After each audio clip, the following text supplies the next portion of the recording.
This workshop is called Take Your Power Back. And why I call it Take Your Power Back is because I'm sure at some point when you started working in early childhood, you felt like you had power in your classroom, and then you probably walked into the classroom, met your kids, and realized maybe that you don't.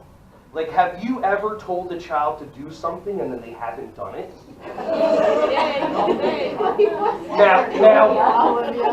Now, are you confused about that?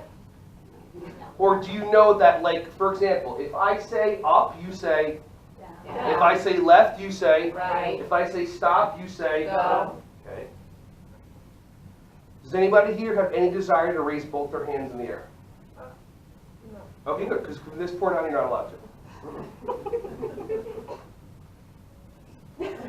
I caught that. She went like this, she put her hand right there.